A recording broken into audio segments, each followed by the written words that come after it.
going to learn about the manufacturing technology. So what is manufacturing? Manufacturing is the process of raw material into the finished goods through the use of tools, human labor, machinery and chemical processing.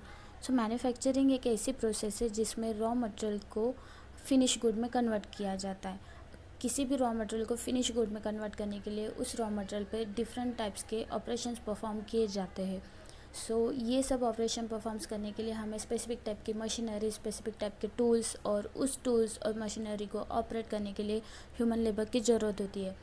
सो और chemical processing means किसी भी product को shiny बनाने के लिए हम जैसे कि पाउडर कोटिंग करते हैं, तो पाउडर कोटिंग ये एक केमिकल प्रोसेस हम इसे कह सकते हैं.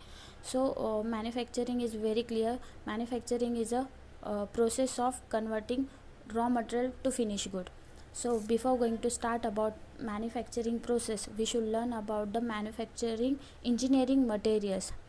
So इंजीनियरिंग मटेरियल्स जो होते हैं वो किस टाइप के मटेरियल्स होते हैं? So there are two types of engineering material. First is a metals and second is a non metals.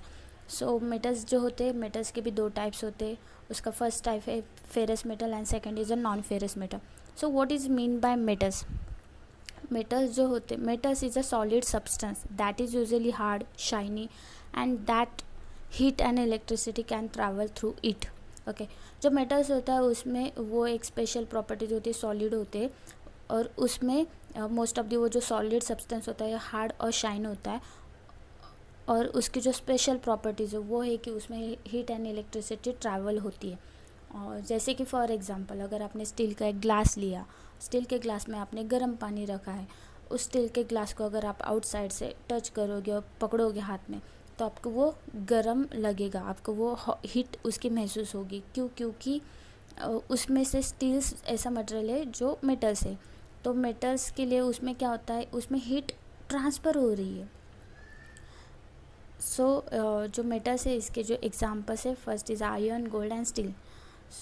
Second is a non-metals.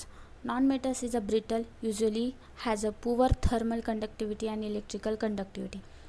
ये जो नॉन मेटल्स होते हैं वो टोटली अपोजिट टू मेटल्स होते हैं. नॉन मेटल्स जो ब्रिटल मतलब नाजुक होता है वो इजीली ब्रेक हो सकते हैं. और ये ब्रिटल्स जो नॉन मेटल्स है इसकी जो प्रॉपर्टीज़ है इसमें कंडक्टिविटी और इलेक्ट्रिकल कंडक्टिविटी, थर्मल कंडक्टिविटी और इलेक्ट्रिकल कंडक्टिविटी इसमें से ट्रैवल होती ही नहीं है. और जो नॉन मेटल्स होते हैं most of the liquid and gases state में होते हैं. सो नॉन मेटल्स के जो एग्जांपल्स है गैसेस जैसे कि carbon, nitrogen, oxygens. And metals के जो टाइप्स है ferrous and non ferrous metal. So what is mean by ferrous metal? Ferrous metal are those which have iron as a their main constituent. So ferrous metals में जो ions होते मतलब ferrous metals में ions as a main constituent होता है. Ferrous metals में most of the ions का percentage ज़्यादा होता है. सो फेरस के जो एग्जांपल्स है cast iron, wrought iron and steel. So steel में कार्बन का परसेंटेज ज़्यादा होता है और कार्बन का परसेंटेज ज़्यादा है मीन्स उसमें आयरन लेवल भी ज़्यादा मात्रा में होता है.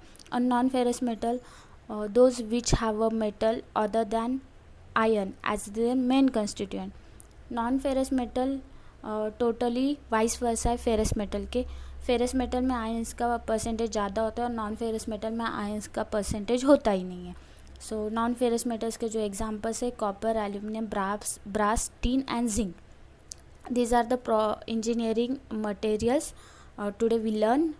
In next lectures we will going to learn the mechanical properties of material.